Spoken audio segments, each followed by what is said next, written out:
So we have a list of questions that were presented in a thread, and we'll start with some of those. I'm not talking to the mic? What? Okay. I have a list of questions that were presented to a thread on Headfest, and some of which I will ignore, but many of which will be quite fruitful. We will then open the floor to questions from the audience, and what we would like to remind everyone is that we're seeking light, not heat this evening. So if you want to whiz a fastball in there, make it fair. I think the first question that we should ask all of these guest panelists is, what is your design philosophy? I'm going to take it, starting with Mikhail. Design philosophy is basically based on how we hear and how we interpret music. And it's all based upon the pleasure we derive from music. And so everything really comes back down to 50% art, 50% interpretation of how we interpret in order to cause us in pleasure. So specs are only half of it. Our ability to hear and the art of achieving sonic pleasure is the other half. Thank you. I don't have one. I don't have any one design philosophy. I mean, everything I do is different, it seems like. So, Well, do you start with an idea of what you want to accomplish, or do you start with a blank sheet of paper and just sort of blue sky? it totally varies. Sometimes I'll start with like a 2-page sheet. Oh, what can I do with this? Or sometimes I'll start with a product that I want to try to achieve. That, you know, unless I have a particular goal, if I have a product to design, then,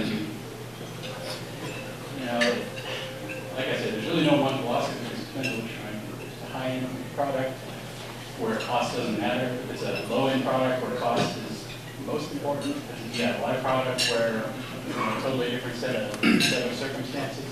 So I don't think I have any one philosophy. Okay, well, that whole question of cost is one that appears a couple of times in the thread, so we'll be getting back to that one. But before we pass on, I'm going to ask one question. Last year, Florian revealed that he gets some of his best inspiration in the bathroom. Do you have a particular room where you shine?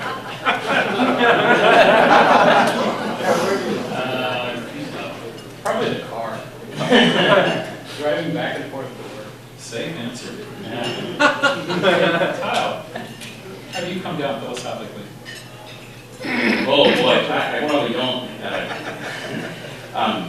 First of all, everybody should absolutely know that I'm not an engineer. I can work my way around the schematic things for repair, scanning, electron microscopes. I'm not the engineer at Headroom, and never have been the engineer for our product. Joe W., where are you? Joe. Joe W., stand up to the shaggy-headed mountain biker. Joe W. is the engineer of our product. And I would say his design philosophy is a lot like Pete's, which is, what is the problem that I have to solve? And most of the time, I have to give him a very long list of things that he has to solve. For me, I just wanted a headphone amplifier. My design philosophy is that I want stuff. And I want the stuff that I want. And so I build the stuff that I want. And that's kind of it, really. So when you give Joe a list of what you want, does he come back with everything on that list, or does he come back first with, this is what we can do? And if he does that, do you accept it, or do you send it back to his room until he comes up with the answer? No, I think Joe will agree. Maybe to my face will agree, maybe not to my face he won't. So you gotta ask him the question for yourself. But I'm a technologist. I understand how stuff works. I understand what I'm asking is beyond something that can happen. I understand that, oh, I want a Class A amplifier that runs on a battery that fits in a cigarette pack for 50 hours. That it's just not possible. And I understand that pretty well. We work very hard on coming up with a list of what I want, or what is wanted. And the truth is, what I want is just the impetus, and then we really have a product development team. We work together, Ivy and Jamie and I, largely, and then Joe and a number of other people, George, who's our sales, talks to me on the phone every day. So we are getting to the point where we actually process it. And my design philosophy feels very frustrated at a time with the business realities, but I have to deal with that. But in the end, I've built what I want. Okay. Justin, when it comes time to design, do you start first with approach or practicality? Like tile, usually I just try to make things, that I'd want to have in my own system. And then, just go from there. I'm really not limited by anything in terms of, just gotta, try and do it. Well, do you remember your first aha moment? My first what? Your aha moment when you went, oh, this is the product that I want to build. Not really. That means you actually had them longer than you can remember, or like me, you don't have much of a memory left. Sorry, I couldn't. Does that mean that you've been having these ideas for longer than you can actually remember, or that like me, you no longer have much of a memory? No, I kind of always have a list in my head of things that that I want to do next, and then as other manufacturers start to come out with things, then you get more and more ideas from them. So really, all the manufacturers up here kind of help everyone else's products evolve. Well, that's another idea we want to get back to because it showed up in our list. So, thank you. Rudy, do you have a design philosophy? Yes, sure. Well, first of all, we try to do the thing as simple as possible.